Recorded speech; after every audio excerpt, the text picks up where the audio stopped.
ብዙ ምርኮ እንዳገኘ ሰው በቃልህ ልቤን ደስ አለው። እንደዚህ ይላል ቁጥር 5 ላይ ምዕራፍ 15 ቁጥር 5 ላይ ከዚህም በኋላ አየሁኝ በሰማይ ያለው ቤተ መቅደስ ይኸውም የምስክሩ ድንኳን ተከፍቶ ነበረ ይላል። የምስክሩ ድንኳን ተከፍቶ ነበረ። ይህንን አይነት ነገር ዮሐንስ ሲናገር ዛሬ ለሁለተኛ ጊዜ ነው። አይኖቹ ተከፍተው በሰማይ ያለውን የምስክሩን ድንኳን አየሁ ይላል። እንግዲህ ይህ የምስክር ድንኳን እንደምታውቁት ብሉይ ኪዳን ዘመን ላይ የነበረ በተለምዶ የመገናኛው ድንኳን ተብሎ የሚጠራ እግዚአብሔርና ሰዎች የሚገናኙበት ቦታ ነበረ እና ይህን የመገናኛ ድንኳን ግን እንዲሰራ እግዚአብሔር ለሙሴ ሲያዘው ምንድን ያለው? እኔ ሰማይ ላይ ባሳየው ብሉ ፕሪንት መሰረት ነው መስራት ያለብህ ብሎት ነበር እና ይሄ የሚያሳየን በሰማይ ይሄ የመገናኛውን ድንኳን እኔ ባሳየው ወይንም በተራራው ላይ በገለጥኩልህ መሰረት ስራ ብሎት ነበረ። ስለዚህ በዚያ መሰረት ሙሴ ይሄንን የመገናኛ ድንኳን ሰራ። ታዲያ እንግዲህ ይሄ ራእይ መጽሐፍ ማለት ገና ከዚህ በኋላ ሊፈጸም ያለ እውነት እንደመሆኑ መጠን ዘጸአት ላይ የምናየውን ወይም ደግሞ ብሉይ ኪዳን ዘመን ላይ የምናውቀውን ይሄን የመገናኛ ድንኳን እዚህ ጋር ዮሐንስ ሰማያት ተከፍተው በራእይ አየሁት ብሎ ማለቱ ምን ነው የሚያሳየው ካለን ባጭሩ እዚህ ጋር ሊያሳየን የፈለገው ነገር እግዚአብሔር ከእስራኤላውያን ጋር ያለውን ጉዳይ እንዳላቆመ ወይም ደግሞ እንዳልተቋረጠ ነው የሚያሳየን። ለምን እንደዛ አለ ካላችሁ ይሄ መገናኛ ድንኳን ስርዓት የተሰጠው መጀመሪያ ለማን ነው? ለእስራኤላውያን ነው፣ ለኢትዮጵያውያንም አይደለም። እንደው እኛ ሀገር ያው የተወሰነው ግማደ መስቀሉ እንዳለ ይነገራል። ከዛ ደግሞ የታቦቱ አይደለ እንዳለ አንድ ቦታ ላይ እንዳለ ይነገራል እና አንዳንዶቹ ኮንትሮቨርሻል ነው ላይኖርም ውሸት ነው ይላሉ። ግን አሁን እውነት ይሁን ውሸት የሚያውቀው እግዚአብሔር ነው። ኦሪጂናሊ ግን የተሰጠው መጀመሪያ ይሄ ነገር ለእስራኤላውያን እንጂ ለኢትዮጵያውያን አይደለም። ስለዚህ ይሄን ነገር ማየቱ ዮሐንስ እግዚአብሔር ከእስራኤል ጋር ያለውን ጉዳይ እንዳልጨረሰ ነው የሚነግረን። ታዲያ ቁጥር 6 ላይ ምን ይላል? ጥቂት ሀሳቦችን አይተን ነው ዛሬ እንደው ለሚቀጥለው ሳምንት እንድናሳድረው የፈለጉት። ቁጥር 6 ላይ ምን ይላል? 7 መቅሰፍቶችን የያዙ 7 መላእክት ከቤተ መቅደስ ወጡ። እነርሱም ከተልባ እግር የተሰራ ንጹሕ የሚያበራ ልብስ ለብሰው ደረታቸውንም በወርቅ መታጠቂያ ታጥቀው ነበር። ከዚያም ከአራቱ ሕያዋን ፍጡራን አንዱ ከዘላለም እስከ ዘላለም በሚኖረው አምላክ ቁጣ የተሞሉ 7 የወርቅ ጽዋዎችን ለ7ቱ መላእክት ሰጣቸው ይላል። ቀጣይ ምን ሆነ ነው የሚለን? 7 መላእክት ወጡ። ለ7ቱ መላእክት ምን ተሰጣቸው? 7 ጽዋ። እዛ ጽዋ ውስጥ የሞላው ነገር ምንድነው? የእግዚአብሔር ቁጣ ወይንም የእግዚአብሔር ፍርድ ነው የሞላው ብሎ ይነግረናል። እነዚህ ይሄ የጽዋ ፍርድ ወይም ደግሞ ይሄ ጽዋ ቁጣ የሞላበት ይሄ ጽዋ ምን ነው የሚያሳየን? እግዚአብሔር በዚያ ዘመን ላይ በዓለም ሕዝብ ላይ የሚለቀው ወይንም በዓለም ሕዝብ ላይ እንዲሆን የተፈቀደ ፍርድ አለ። ያ ፍርድ ካሁን በፊት የማኅተም ፍርድ ብለን እንዳየነው እንደገናም የመለከት ፍርድ ብለን እንዳየነው ታስታውሳላችሁ። ባለፉት ሳምንታት 7 የማኅተም ፍርድና 7 የመለከት ፍርዶች አሉ። ልክ እንደነሱ የመጨረሻው እና እግዚአብሔር በምድር ላይ የሚለቀው የመጨረሻው የጽዋ ፍርድ እንደሆነ ነው እንግዲህ እዚህ ጋር የሚነግረን እና ምን ይላል ቀጥሎ? ቤተ መቅደሱም ከእግዚአብሔር ክብር ከኃይሉም በወጣው ጢስ ተሞላ። የ7ቱ መላእክት 7 መቅሰፍቶች እስኪፈጸሙ ድረስ ማንም ወደ ቤተ መቅደሱ አልገባም ይላል። ምን ማለት ነው? ተሰጣቸው ምኑ? ጽዋው ለነማ? ለመላእክቶቹ። ምን እንዲያረጉት? መቼም እንዲጠጡት አይደለም አይደለ? ምን እንዲያረጉት ነው? እንዲደፉት ነው። ከዛ በኋላ ሁሉም በተጠንቀቅ እንዲቆሙ ተነገራቸው።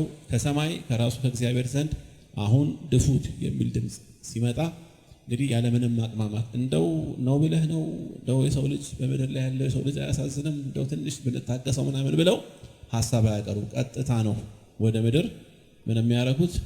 የሚደፉት። ከዛ ደግሞ ሲደፉት ምን እንደሚሆን ቀጥሎ እንዲያለ ይናገራል እና ሲደፉት ምን እንደሚሆን ግን ከመናገሩ በፊት ምን ይላል?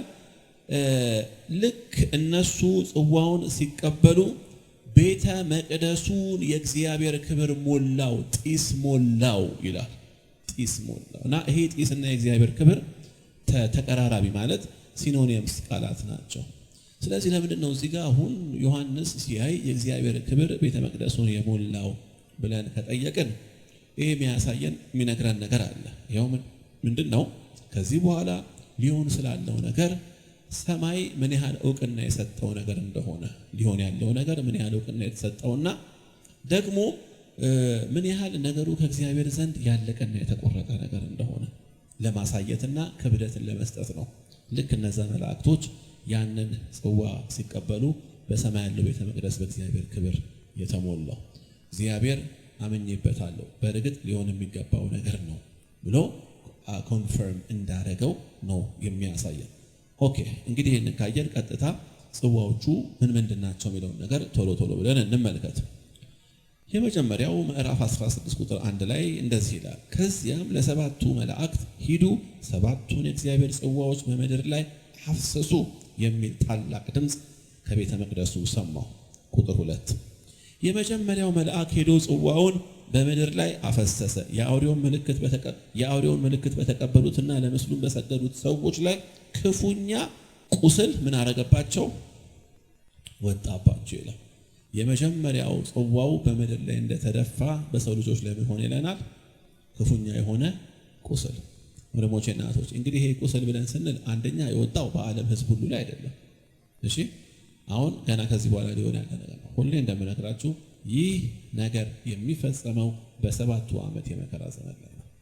ክፉኛ የሚያዥ ወይንም ደግሞ ክፉኛ ጣም ሰዎችን የሚጎዳ ቁስል ወጣባቸው ይላል። የመጀመሪያውን ጽዋ ሲደፋው መልአኩ እና ይሄ ቁስል ይላሉ እንግዲህ አንዳንድ የመጽሐፍ ቅዱስ አጥኚዎች እኛ ዛሬ ተራ ቁስል ብለን የምንለው ሰውነቶቻችን ላይ ሲወጣ ዝም ብለን አከክ አድርገን ወይም ደግሞ የሆነ ነገር ቀብተን እንደምንተው አይነት ቁስል አይደለም። ይሄ ከመለኮት ዘንድ የሆነ ከባድ ፍርዳዊ ቁስል ስለሆነ ሰዎችን በከፍተኛ ሁኔታ የሚያሰቃይ ነገር እንደሆነ ይታመናል። እንደውም አንዳንዱ ወደ ካንሰርነት የሚሄድ ቁስል አለ አይደለም?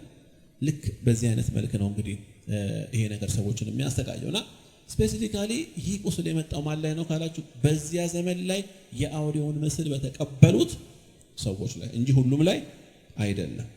ከዚያ እንግዲህ ቁስሉ ሰውነቶቻቸው ላይ ወጥቶ በከፍተኛ ስቃይ ውስጥ ባሉበት ጊዜ ሁለተኛው መልአክ ደግሞ ይላል ጽዋውን ደፋው። የአንደኛው መልአክ ጽዋ ፋታ ሳይገኝለት ለኡፎይ ሳይሉ ሰዎች ልክ የመጀመሪያው መልአክ ጽዋውን ሲደፋውና ሰዎቹ በቁስል ሲመቱ ከተመቱ በኋላ ትንሽ ሲሻላቸው አይደለም የሚለው ነገራችን። ሁለተኛው መልአክ በላዩ ነው ነገሩ የሚያመጣበት። ሁለተኛው መልአክ ጽዋውን በባህር ላይ አፈሰሰ። ከዛ ባህሩ ምን ሆነ? ባህሩም እንደ ሞተ ሰው ደም ሆነ። በባህሩም ውስጥ የሚኖሩ ሕይወት ያላቸው ነገሮች ሁሉ ምን አረጉ ይላል? እስቲ መልሱልኝ። በጣም አደገኛ ነገር እኮ ነው። ባህር ውስጥ ያለ ነገር እንዳለ ሞተ እኮ ነው የሚለው። ለምን? ባህሩ ምን ሆነ? ደም ሆነ። አሁን ይገርማችኋል። ልክ ባህር ላይ ሲያፈሰው ይላል ባህሩ ምን ሆነ ይላል? ደም ሆነ። በጣም በሚገርም ሁኔታ ማለት ነው። በምዕራፍ 8 ላይ ወደ ኋላ ተወሰኑ ሳምንታትን ወደ ኋላ ለመለሳችሁና አንድ ነገር ላስታውሳችሁ። ምዕራፍ 8 ቁጥር 10 ላይ ትዝ ካላችሁ የመለከት ፍርድን በተመለከተ ስንማር ምን ሆነ ይለናል? የመለከት ፍርድ ላይ ሶስተኛው መልአክ ሶስተኛውን መለከት እንደነፋ ይላል ምን ሆነ ብሎ ይነግረናል። ከሰማይ አንድ ስሙ ሬቶ የሚባል ነገር አለት ተወርውሮ መጥቶ ባህር ውስጥ ገባ ይለናል። ከዛ ልክ ባህር ውስጥ ሲገባ ወዲያውኑ ያ ሬቶ የሚባለው ነገር መርዛማ ነገር ነው። እንግዲህ ያው ይሄንን ነገር ሳስተምራችሁ ምንድን ያልኳችሁ ምናልባት ከሌላ እኛ አሁን ዓለም ምድር ከምትኖርበት ከባቢ አየር ውጪ ያሉት እነዚህ ፕላኔቶች መርዛማ ጋዝን በውስጣቸው የያዙ ስለሆነ ወደ ምድር ሲመጡና ምድር ላይ ካለ አንድ ነገር ጋር ሲነካኩ ያንን ነገር የመመረዝ አቅም ስላላቸው ሬቶ የሚባለው ያ ተወርዋሪ ኮከብ መጥቶ ወደ ባህር ሲገባ ምን ሆነ ይለናል? ምዕራፍ 8 ላይ የባህሩ 1/3 አካል ሞተ ይለናል። 1/3 ግን 1/3 አካል የሞተው የመለከት ፍርድ ላይ ነው። አሁን የመጨረሻ በሆነ የጽዋ ፍርድ ላይ ባህሩ ወደ ደም ሲቀየር የባህሩ 1/3 ሳይሆን ጠቅላላ ሞቱ ነው የሚለው። አሁን እዚህ ጋር ሆኜ ስነግራችሁ ነገሩ መቼም ቀላል ነገር ሊሆን እንደማይችል እኔ አሁን እዚህ ጋር ቆሜ እንደማብራራው እንዳልሆነ በደንብ ልትገነዘቡ ይገባል። ምክንያቱም እኔ እዚህ ጋር እንግዲህ ቆሜ ስነግራችሁ ጀስት ታሰላስሉታላችሁ እንደው ኢማጂን ታደርጉታላችሁ እንጂ ሪሊ ባህር እናንተ የምታውቁት አንድ ግዙፍ ባህር ከምታውቁት ከውሃነት ከእንዲህ አይነት ከለር ወደ ደምነት ሲለወጥ አስቡት። እና ምናልባት እኔ እንደውም ቻት ጂቢ እንደምንድነው ኤአይን አንዳንድ ጉዳዮችን በተመለከተ ጠይቀዋለሁና ባህር ላይ መርከብ ይሄዳል። አሁን ባህር ደም ቢሆን ደም የሚባለው ፈሳሽ ላይ መርከብ ይሄዳል ወይስ መርከብ በደንብ ይሄዳል? እንደውም ከውሃ ይልቅ በደንብ መርከብን የመሸከም አቅም ይኖረዋል። ግን ምንም አይነት ፍጥረት ሰርቫይቭ ሊያደርግ አይችልም። ሰምታችሁኛል? እና ልክ እንደዛ ሲያደርግ ደም ሲሆን ወዲያውኑ እንስሳት ባህር ውስጥ ያለው ጠቅላላ ሞቱ። አሁን የባህር ውስጥ እንስሳት ሞታቸውን ብቻ ሳይሆን ማየት ያለባችሁ የሰው ልጅ የመጠጥን ውሃ የሚያገኘው ከምንም አይደለም፣ ከነዚህ ናቹራል ሪሶርሶች ነው፣ ከባህር ነው የሚያገኘው። ስለዚህ ኑሯቸውን፣ ህይወታቸውን፣ ገቢያቸውን አሳ በማጥመድና ለመጠጥ የሚሆናቸውን ውሃ ደግሞ ከባህር ያገኙ የነበሩ ሀገራት ምን ይሆናሉ? ተስፋ አይኖራቸውም። ለምን? መቼም ደም አይጠጣም አይደል? ከእናንተ መካከል መቼም የቱን የሚያክል ውሃ ቢጠማው ደም ቢቀርብለት ቢጠጣ ሰው አለ እንዴ? ደም አንጠጣ። እንደዛ ይሆናል። ከዛ ሶስተኛው መልአክ መለከቱን ይቅርታ፣ ሶስተኛው መልአክ ጽዋውን ሲደፋው የደፋው ምዕራፍ እዛው ምዕራፍ ቁጥር 4 ላይ በወንዞችና በውሆች ላይ እንደገናም በምንጮች ላይ አፈሰሰ፣ እነርሱም ደም ሆኑ ይላል። የቅድሙ ባህር ላይ ነበር አፈሰሰ ብሎ ይነግራል። ሁለተኛው ወንዝ ላይ ምንጭ ላይና አጠቃላይ ውሃ ላይ ምን ነው የሚያሳየን? የመጀመሪያው ባህር ደም ሲሆን ሰዎች ውሃን ፍለጋ ወደ ምን ይዞራሉ? ወደ ወንዞች ይሄዳሉ አይደለ? ወደ ወንዞችና ከዛ ደግሞ ምናልባት ወንዝ ደግሞ ካልሆነላቸው ምንጭ ይቆፍራሉ። ነገር ግን ባህሩም ደም ወንዙም ደም ቆፈር ስታደርግ የምታገኘው ውሃ ደም ከሆነ ምንድነው የሚጠጣው? አስባችሁታል? ምን አይነት ከባድ ዘመን ሊሆን እንደሚችል ልክ ሲያፈሰው ሁሉም ደም እና እኔ እንደዚሁ ሳስበው ታዲያ በዛ ጊዜ ሰዎች ውሃን እንዴት ነው የሚያገኙት ብዬ ስል አንዳንድ ነገር ዝም ብሎ ዳይመር ይመጣ ነበር።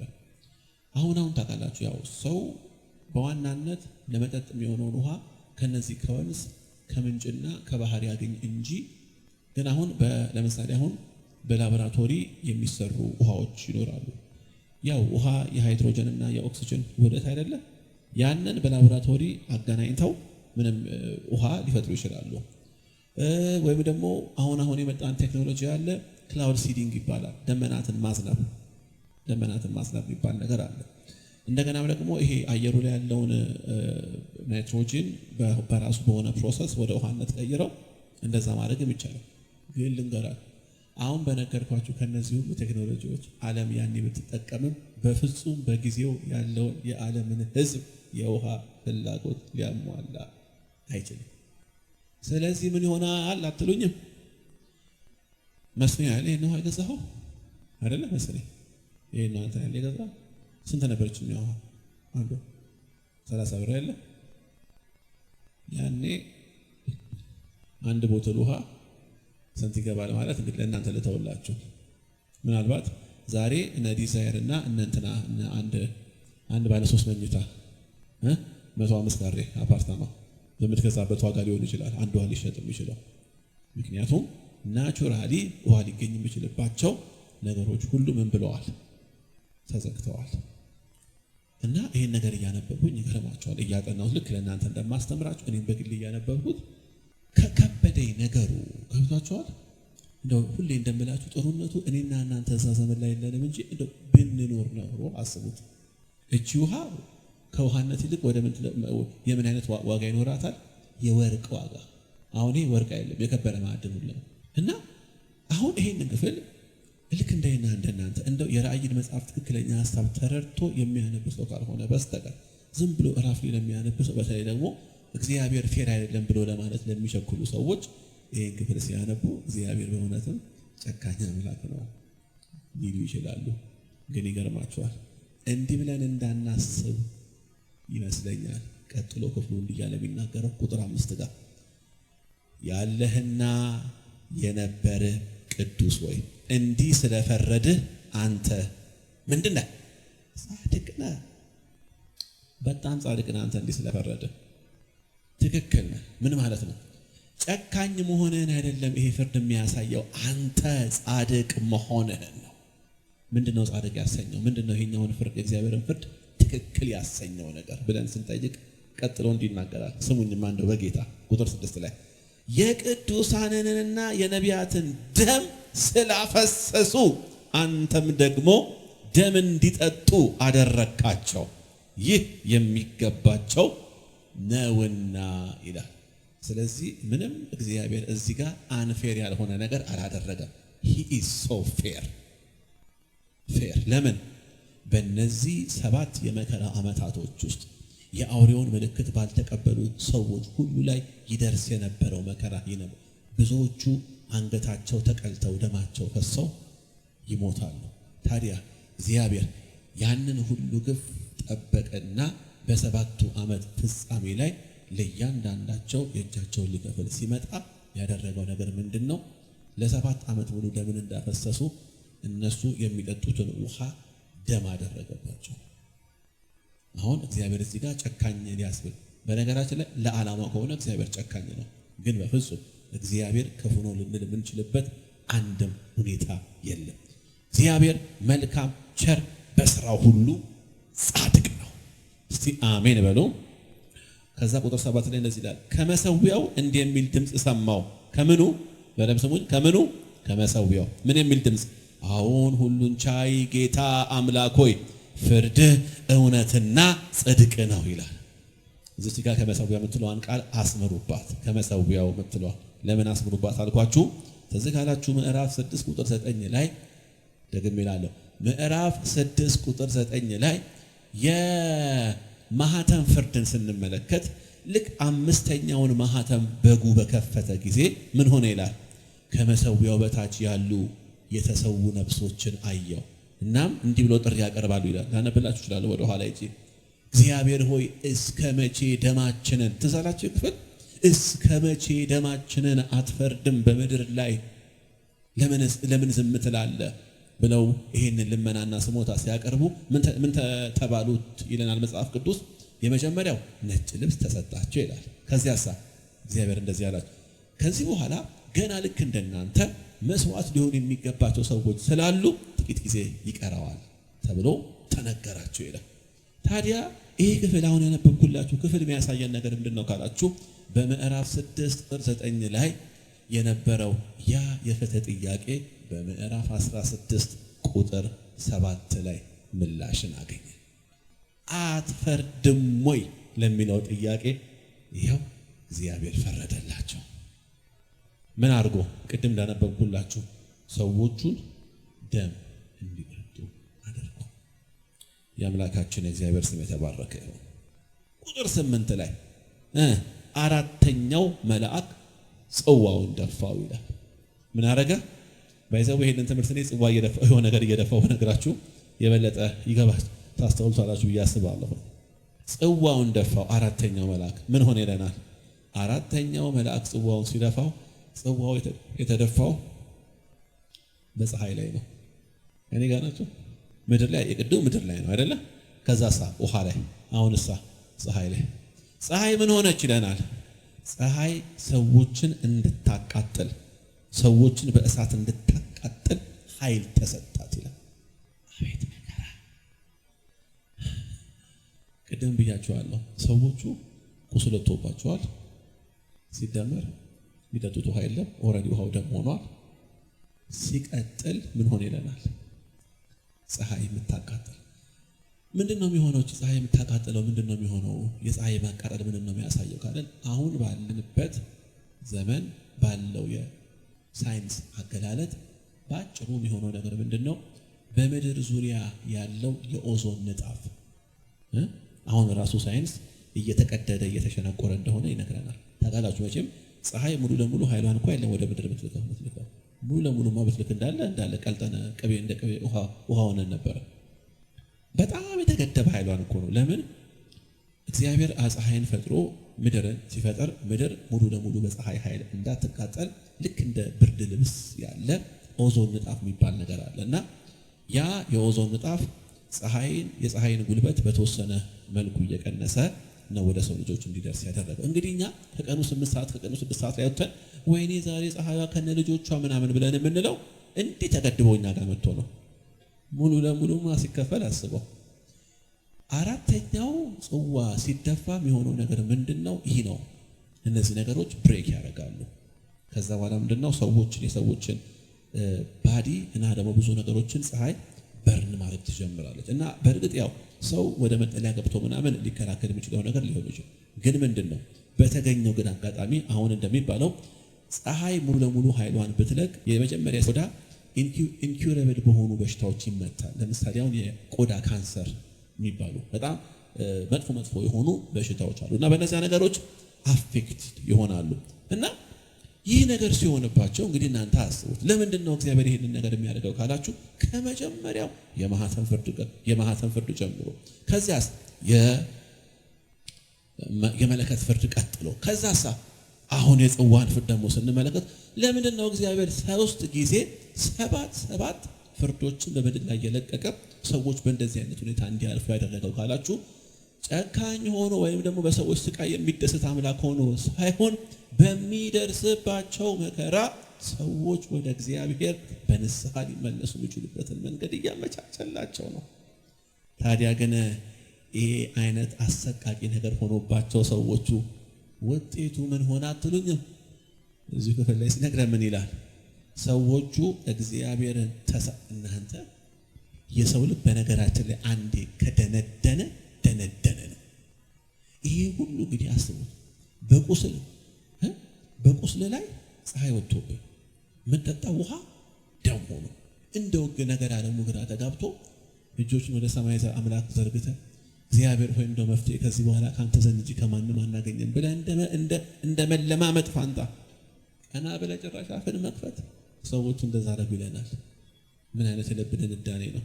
ከዛሳ እግዚአብሔር 5ኛው መልአክ ድፋው አለው መልአኩ። ከዛስ 5ኛው መልአክ ቁጥር 10 ላይ ጽዋውን ሲደፋው ጽዋው የተደፋው የመጀመሪያው ምድር ላይ፣ ቀጥሎ ባህር ላይ፣ ቀጥሎ ምን ላይ? ፀሐይ ላይ። አሁን ደግሞ የአውሬው ዙፋን ላይ ነው። አውሬው ማን ነው? ከአሁን በፊት እንደተማር ነው ሐሳዊ መሲህ አይደለ? ዙፋኑ ላይ ደፋው ይለናል። ልክ ዙፋኑ ላይ ሲደፋው ምንድነው የሆነው ይለናል እዚህ ጋር የአውሬው መንግስት በጨለማ ተዋጠ ይለናል። የአውሬው መንግስት በጨለማ ተዋጠ።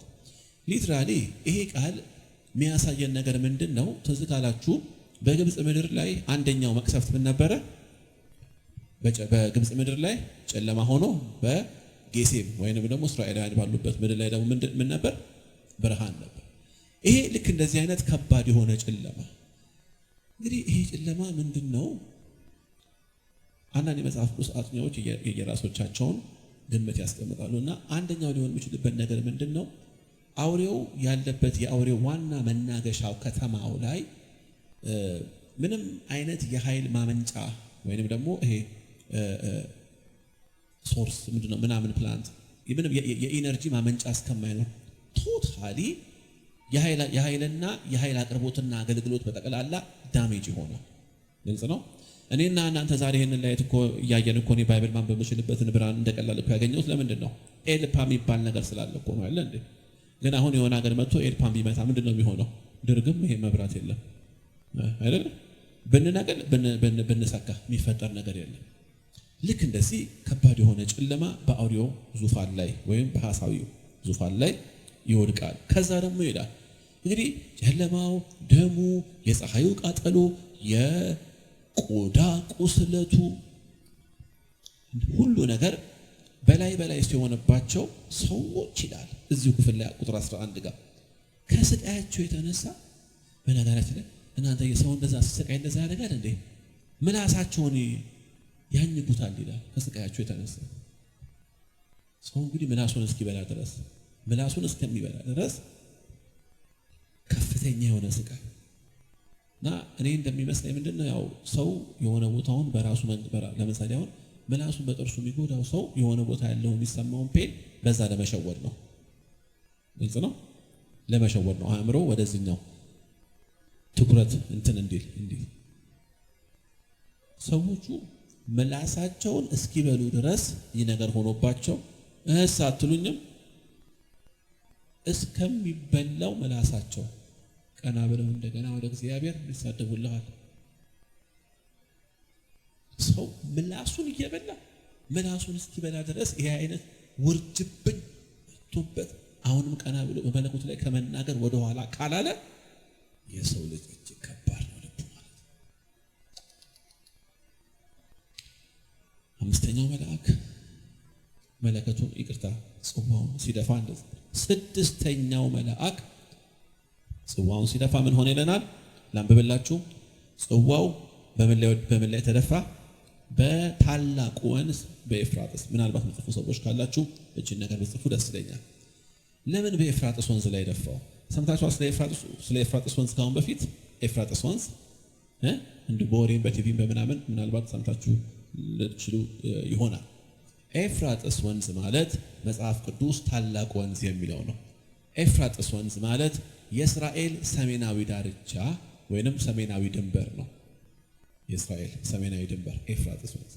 ብሉይ ኪዳን ዘመን ላይ እስራኤልን ለመውረር የሚመጡ ነገስታት ለምሳሌ ልክ እንደነ ባቢሎንና እንደነ አሶር የሚመጡት ከሰሜናዊ ግዛት በኤፍራጥስ ወንዝ ነው የሚመጡት። በኤፍራጥስ ወንዝ ልክ ይሄ መልአክ ይህንን ጽዋ በኤፍራጥስ ወንዝ ላይ ሲደፋው ምን ሆነ ይለናል?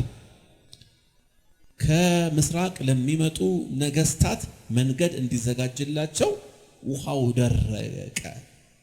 አልሰማችሁ? ሰሞኑን የኤፍራጥስ ወንዝ ውሃው ደርቋል ምናምን ሲባል ሰምታችኋል? በእርግጥ አሁን ያው ስለዚህ ጉዳይ የሚናገረው ሰውዬ ምን አደረገ? የኤፍራጥስ ወንዝ እንደሚደርቅ መጽሐፍ ቅዱስ ተናግሯል። ይሄው ራዕይ ምዕራፍ 16 ቁጥር 12 ላይ ብሎ ቅርብ ቀን የታየውን የወንዙን የተወሰነ ፓርት መድረክ ከዚህ ክፍል ጋር አገናኝቶ ሲናገር ነበርና እሱኛውና ይሄ አንድ አይደለም። እሺ፣ ምክንያቱም አሁን ያለውን የኤፍራጥስ ወንዝ መድረክ ከዚህ ጋር የምናገናኘው ከሆነ ብዙ የመጽሐፍ ቅዱስ ፍልሰት ይፈጠራል። ምክንያቱም እዚህ ጋር የኤፍራጥስ ወንዝ ደረቀ ብሎ ቢነግረን መጀመሪያ ብዙ ሊፈጸሙ የሚገባቸው መቅሰፍቶች ካለፉ በኋላ ነው። አሁን ግን እኛ መቼም ፀሐይ አቃጠለንም አይደለ? ደም የሆነ ውሃ ለእናንተ የምታውቁት እናንተ አካባቢ ላይ የለም አይደለ? ስለዚህ እነዚያ ነገሮች በሚገባ ባልሆኑበት ሁኔታ ቀጥታ አሁን ያለውን የኤፍራጥስን ወንዝ መድረክ ከዛ ጋር ልናገናኘው አንችልም። ይህ የሚፈጸመው የኤፍራጥስ ወንዝ መድረክ የሚፈጸመው በሰባቱ ዓመት ፍጻሜ ላይ ነው። ልክ ሲደርቅ ምንድነው የሚሆነው ይለናል? ከምስራቅ ለሚመጣው ኃይል መንገድ ይከፍትለታል። ምን ማለት?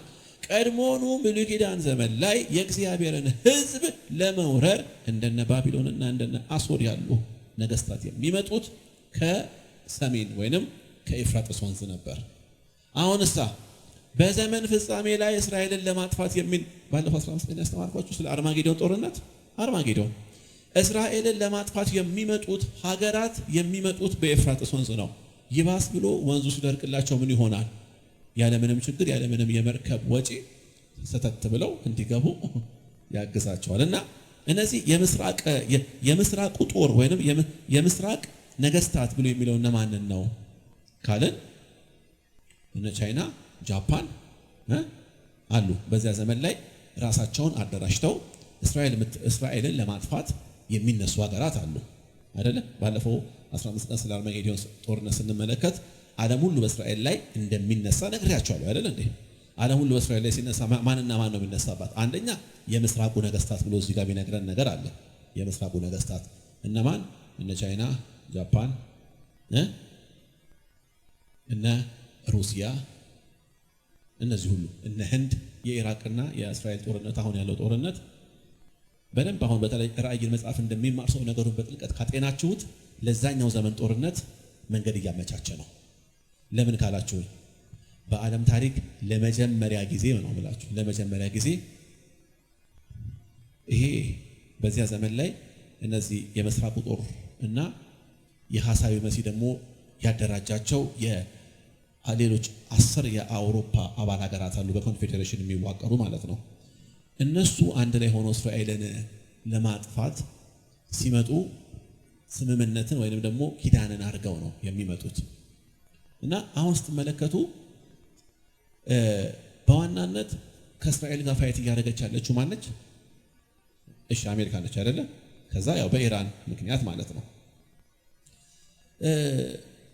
በግልጽ ባይሆንም ግን በጭምጭምታ ማለት ይታወቃል። እንደው ነገሩ በዜና ላይ አንስማው እንጂ በሚዲያ ላይ አይቀርብ እንጂ ግን ከኢራን ጋር በጣም ጠንካራ የሆነ የተገለጠ ሳይሆን በስውር የኢንተለጀንስ ስምምነት የምታደርገው ሀገር ራሽያ ነች። ራሽያ ማነች ካላችሁን ባይብል ላይ ጎግ ማጎግ የሚለው ማለት ነው። ስለዚህ የሚያሳየን ምንድነው? ዛሬ በድብቅ የተጀመረው በኢንተለጀንስ ደረጃ ያለው የድብቅ ግንኙነት ነገ ላይ አድጎ በ7ቱ ዓመት ላይ አንድ ላይ ሆነው እስራኤልን ለማጥፋት የሚመጡበት ጊዜ እንዳለ እነዚያ ሲመጡ ይላል የኤፍራጥስ ወንዝ ስለደረቀላቸው ሰተት ብለው ምን ያደርጋሉ ይላል ይመጣሉ ይላል። ከማነብላችሁ ዝም ብዬ ከሰዓታችን አንጻር እንዲሁ ልንገራችሁ ቀጥሎ ያለውን ሐሳብ። ከዛ ዮሐንስ ምን አየሁኝ ይላል። ከኔ ጋር ናችሁ? ምን አየሁኝ ይላል? ከዘንዶ አፍ አንደኛ ዘንዶ፣ ሁለተኛ ከአውሬው አፍ፣ ሶስተኛ ከሐሰተኛው ነብይ አፍ ምን ወጣ ይለናል? እንደ እንቁራሪት ያሉ ነገሮች ወጡ ይለናል። እነዚህ ከነሱ ከሶስቱ አፍ የወጡት እነዚህ እንቁራሪት የሚመስሉ እርኩሳን መናፍስት ምንድን ናቸው ስንል ከነዚህ ከሶስቱ ማለትም ከዘንዶ ከሐሳዊ መሲህና ከሐሳቢው ነብይ አፍ የወጡት እነዚህ ሶስት እንቁራሪቶች ምንድነው የሚያደርጉት? ተልእኮ አላቸው። ምንድነው ተልእኳቸው? ወደ ዓለም ነገስታት ሁሉ ምን እንዲያደርጉ እንዲሄዱና የዓለምን ነገስታት ሁሉ በእስራኤል ላይ እንዲያዘምቱ እንዲህ ይላል። እንደው ላንብብላችሁ። እነርሱም ምልክቶችን የሚያደርጉ የአጋንንት መናፍስት ናቸው። ሁሉን የሚችል አምላክ ታላቅ ቀን ለሚሆነው ጦርነት እንሰባስቧቸው ወደ ዓለም ሁሉ ነገስታት ይሄዳሉ ይላል። ሰምታችሁኛል? ምን ማለት ነው? የዓለምን ነገስታት ሄደው ኢንካሬጅ ያደርጋሉ። ምን ብለው ኢንካሬጅ ያደርጋሉ? እስራኤልን እናጥፋት። ባይዘው እስራኤልን እናጥፋት የጀመረው ይሄ ሐሳብ ዛሬ አይደለም፣ ያኔም አይደለም። እኔና እናንተ እንኳን ባለንበት እኔና እናንተ ካለንበት ዘመን በፊት አንቲ ሴሚቲዝም የሚባል እንቅስቃሴ አለ አይደለ? የእስራኤልን መኖር ፈጽሞ የማይፈልጉ ሀገራት እኮ አሉ። በቃ መኖሯን የማይፈልጉ እንደው ቢችሉ ልክ እንደ እንደውም አንዱ ሰው ሲናገር ምን አለ?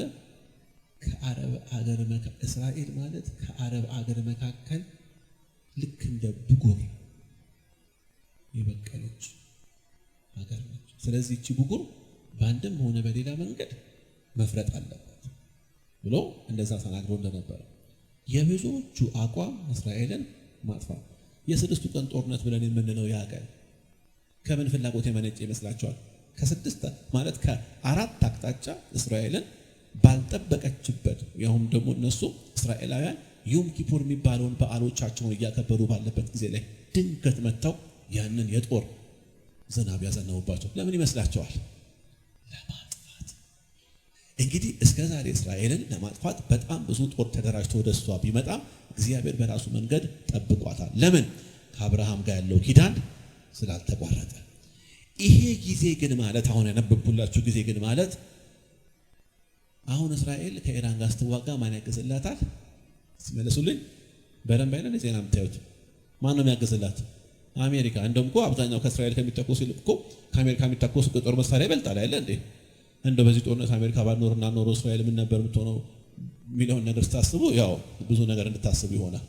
ያኔ ላይ ይገርማቸዋል መጽሐፍ ቅዱስ የአሜሪካንንም ስም ኔሽን አላደረገንም።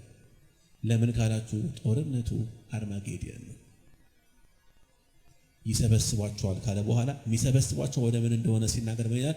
በዕብራይስጥ አርማጌዶን ወደሚባል ቦታ። አርማጌዶን የሚባለው ደግሞ ጦርነት ወይንም አርማጌዶን የሚባለው ቦታ ላይ የሚደረገው ደግሞ የመጨረሻው ጦርነት የእስራኤል ብቸኛ አጋዥ ነው የሚገለጠው። እነሱ የናቁትና ያልተቀበሉት ኢየሱስ ክርስቶስ እሱ ወርዶ ስለሆነ የሚዋጋላት። ባለፈው 15 ቀን አስተምሪያቸዋለሁ አይደለም? እሱ ስለሆነ የሚዋጋላት ያኔ አይዞሽ ምትላትም አሜሪካን የለችም። ባይዘዎችን መልእክት ምናልባት ለዚያኛው ዘመን ላይ የሆነ ሰው ከፍቶት ሊያየው ይችላል። እኔና እናንተ የለን በዛ ዘመን ላይ። ያኔ የእስራኤል ብቸኛ አጋዥ የእስራኤል አምላክ የአብርሃም የይስሐቅ ያዕቆብ አምላክ እግዚአብሔር ብቻ ይሆናል።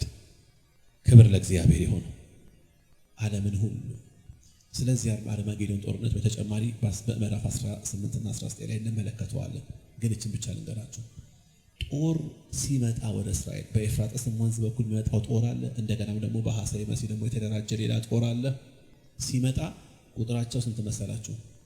ከ200 ሚሊዮን በላይ 200 ሚሊዮን የሚያክል ጦር ወይም ደግሞ የሚያክል ወታደር የተሳተፈበት ጦርነት እስከዛሬ እኔ በዓለም ላይ ሆኗል ብዬ አላስብም።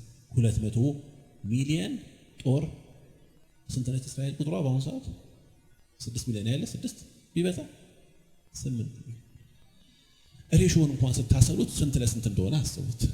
200 ያው ደግሞ እነዚህ ሀገራት አለኝ የሚሉትን ከባባድ የጦር መሳሪያ ታጥቀው ነው የመጡት። ግን ጦርነቱ በሰውና በመለኮት መካከል ስለሚሆን ቀናትም ሰዓትም የፈጀ አይሆንም፣ ይሰበስቧቸዋል ይላል። በነገራችን እንቁራሪቶች ያኔ ሳይሆን ሰዎች ለጦርነት የሚሰበስቡት በእኔ እምነትና በእኔ ምልከታ አሁንም ብዙ ነገስታትንና በጣም ብዙ ሰዎችን ለጦርነት በአመፅ እያነሳሱ እንዳለ አስባለሁ። ወንድሞቼ እና እህቶቼ በደንብ ሰሙን እፈልጋለሁ ፕሊስ። እንደው ትናንትና በዓል ቢሆንም ነቃ ብላችሁ ሰሙን እሺ። እቺ ትንሽ ደቂቃ ብቻ ነው የምናገረው። ስሙ። በዓለም ላይ በአሁኑ ሰዓት የሚደረጉ ጦርነቶች ሁሉ ትርጉም ያላቸው ጦርነቶች አይደሉም። አንዳንዱ ምንም ትርጉም የሌለው ትርጉም አልባ ጦርነት። ግልጽ ነው። አንዳንድ ጊዜ እኮ እንደው ለምን ተዋጉ ብላችሁ ላስከበትሉ ድረስ። ምክንያቱም በተወሰኑ ግሩፕ ኦፍ ፖለቲሽያንስ መካከል የተፈጠረ አለመስማማት በመቶ ሺዎች የሚቆጠሩ ወጣቶች እንዲረገፍ ከሆነ በኋላ እንደቀላል እነሱ መጡና ተያይዘው ተስማማን ይልዋል። እውነት ነው ውሸት ነው? ተስማማን ይልዋል። ከዛስ የእነዚያ ሰዎች ደምሳ ደመከል ሆኖ ቀረ።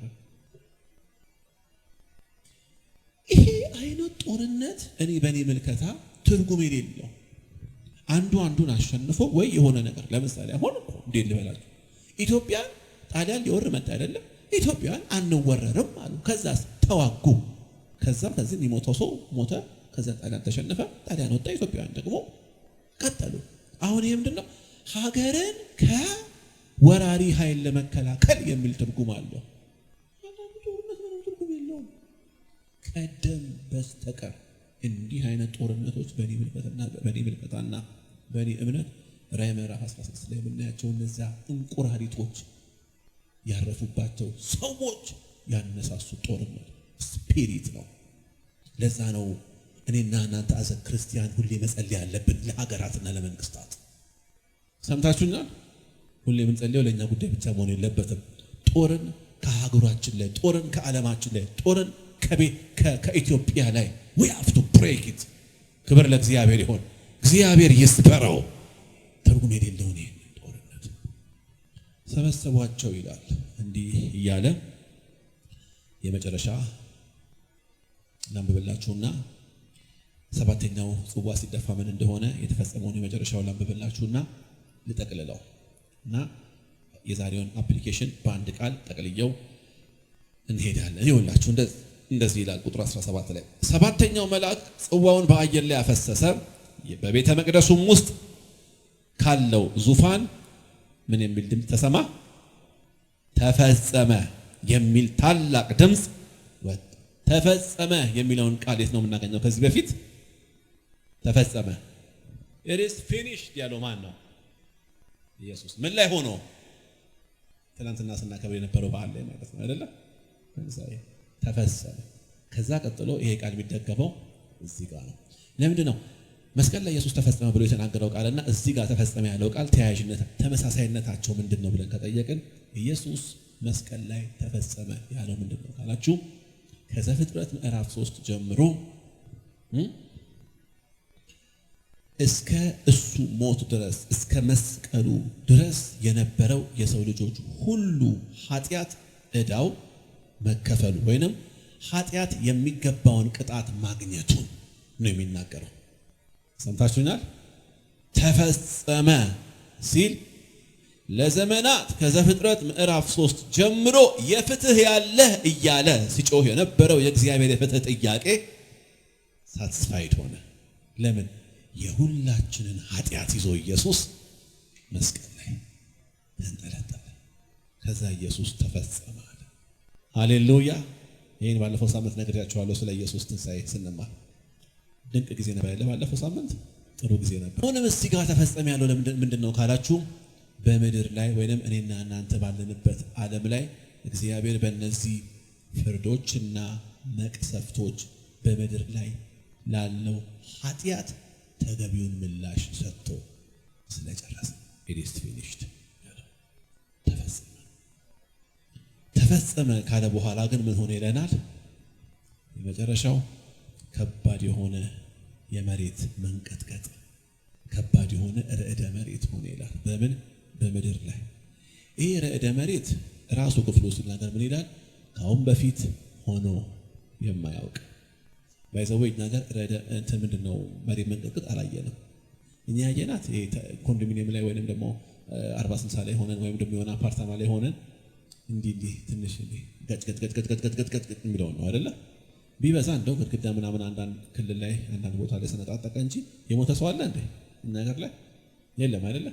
እንደ ኢትዮጵያውያን ለመሬት መንቀጥቀጥ በጣም አዲስ ስለሆነ ነው ትንሽዬዋ በ4.5 ምናምን የተመዘገበ ነው። ከፍተኛ ኢትዮጵያ ውስጥ የቅርብ ቀኑ የመሬት መንቀጥቀጥ በሬክተር ስኬል 4.5 ያልንበት እሱን ነው። ግን እስቲ ወደ ኋላ አንዳንድ ታሪኮችን ስመለከት ከፍተኛው በዓለም ላይ ዓለም ከተፈጠረ ጀምሮ የተከሰተው ከፍተኛ የመሬት መንቀጥቀጥ the Chilean earthquake ይባላል። የቺሊ በ1967 ማለት ቺሊ ውስጥ አፕን ያደረገ earthquake ነው። በሬክተር ስኬል 9.5 ነው። ስለ እንትኑ ሳነብ ስለፈጠረው ዳሜጅ ሳነብ ምን ይላል? የመጀመሪያ የፈጠረው ዳሜጅ ምንድነው? ሱናሚ። ታውቃላችሁ ሱናሚ ምን እንደሆነ? ሱናሚ ማለት ባህር አለ፣ የባህር ወለል ሲናጋ የሚፈጥረው ይሄ ከላይ ያለው ባህር ወደ ከተማ ይመጣል። ይሄንን ውሃ የሆነ እንትን ላይ ጨምሬ ባሳይሽ ጥሩ። በሳፋ ውሃ አድርጋችሁ ሳፋውን ስታነቃንቁት ምን ይሆናል? ውሃው ይናወጣል አይደለ? ወደ ውጭ ይዘላል። እሱን የምድር ባህር አድርጋችሁ አስቡት። ወደ ምድር ወይንም ደግሞ ወደ ሰዎች መኖሪያ ባህር ይሄ ዌቭ ሲመጣ የሚመጣው ባህር ይሄ እንትኑ ምንድነው? ቁመቱ ወደ ላይ 25 ሜትር። ይሄ በኢየሱስ ስም የሚያስብል 25 ሜትር አስቡት። ላንጋኖ ምናምን አይታችሁ እንደሆነ ባህር ላይ እኛ ስንዝናና ይመጣ የለ እንደዚህ እንትን እኛ ኢንጆይ ነው እናደርገው አይደለ? ይመጣና ልብስ ነው የሚያደርገን። 25 ሜትር ማለት ቁመቱ ከዚህ ቤት በላይ ነው። ቁመቱ ከዚህ ቤት በላይ የሆነ ውሃ ሲመጣ ይሄ እንግዲህ ሀፕን ያደረገ ነው የዛሬ በ1967 ላይ ቺሊ ላይ።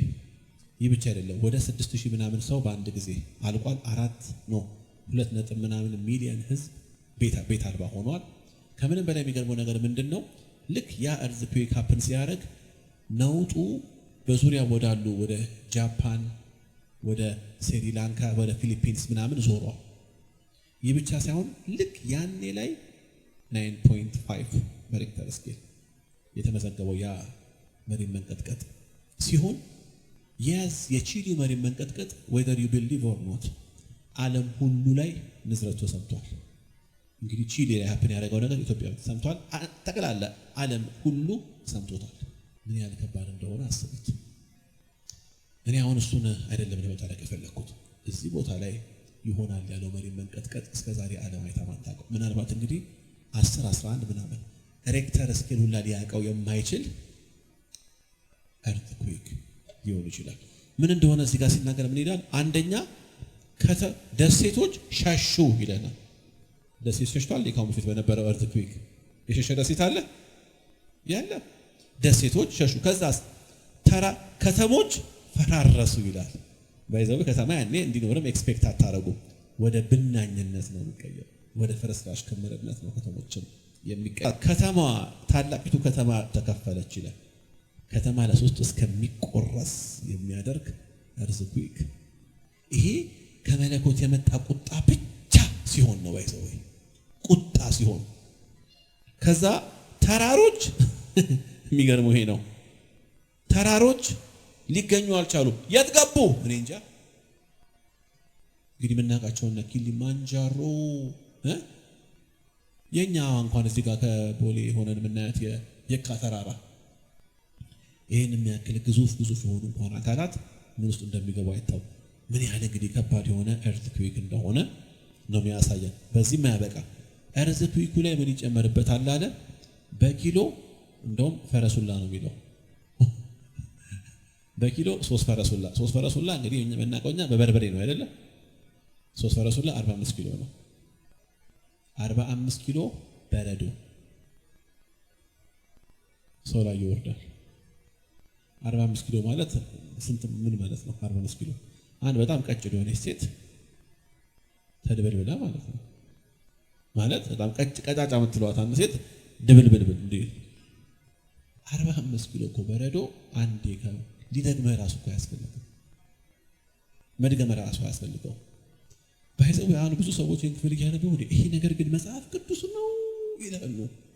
ባይብል ነው ግን እንዲህ የሚናገረው። ያው ለነገሩኛ ከመጽሐፍ ቅዱስም ስለራቅን ብዙ እንዲህ አይነት ታሪክ ፊልም ነው ይመስላል።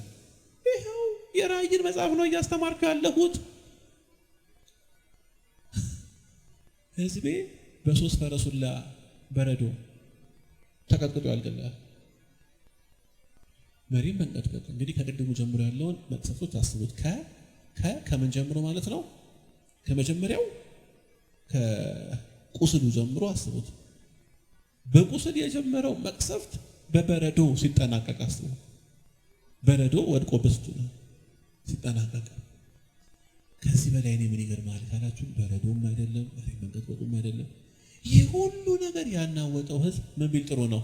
መጨረሻ ላይ ቀና ብሎ እግዚአብሔርን ተሳደበ ይላል። ኤርሚያስ 17:9 ላይ ነብዩ ኤርሚያስ ስለ ሰው ልጅ ልብ የሚናገረው እናንተ አንብቡት። ኦኬ አሁን ጨርሻለሁ። 2 ደቂቃ 3 ደቂቃ አለ። እቺ ነገር ልንገራችሁ። ይህንን ሁሉ የሰዋ ፍርድ የጽዋ መቅሰፍት እየተናገረ ባለበት በዚህ ምዕራፍ ላይ ቅድም የዘለልኩት አንድ ጥቅስ መሃል ላይ እንደ ሰበር ዜና ያስገባል። ይሄው ምንድነው? ቁጥር 15 ላይ እነሆ እንደ ሌባ እመጣለሁ። ኢየሱስ ይመጣል። እነሆ እንደ ሌባ እመጣለሁ፣ ራቁቱን እንዳይሆን ሀፍረቱም እንዳይታይ ነቅቶ ልብሱን የሚጠብቅ ብፁዕ ነው። የዚህ ሁሉ ምዕራፍ መደምደሚያ ምንድነው ካላችሁ ይሄው መልእክቱና አፕሊኬሽኑ ይሄ ነው።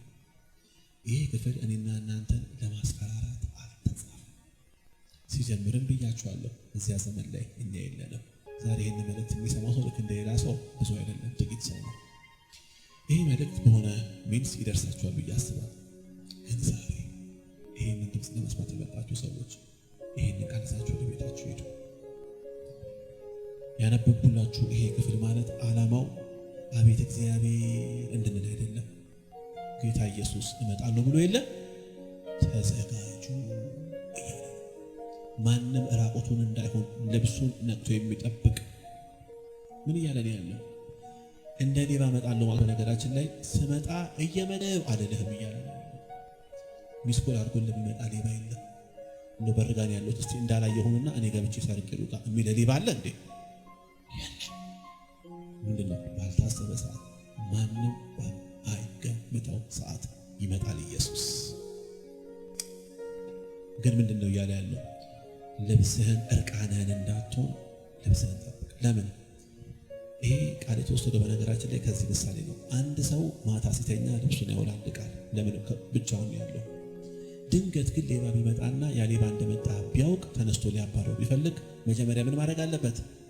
ከዛ ገና እሱ ልብሱን እስኪያረግ ድረስ ሌባው የሚፈልገውን ዕቃ ይዞ ሄዷል። ስለዚህ ምን እያለ ነው ያለው?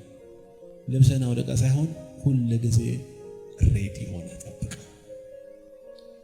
ዛሬ እግዚአብሔር እንዲህ ያላችሁ ቢ ሬዲ። ይህን መልእክት እየተዘጋጀው ባለበት ሰዓት ላይ በግልጽ ለመንፈሴ እሰማ የነበረው ድምፅ ይሄንን እኔና እናንተ ያለንበት ይሄ ትውልድ ከፍተኛ የሆነ የዝግጅት እጥረት አለበት፣ የመናፈቅ እጥረት አለበት። ደግሞ ደግሜ ደጋግሜ እንደነገርኳችሁ ይህንን እውነት አሁንም ደግሜ በነገራችሁ አይሰለቸኝም።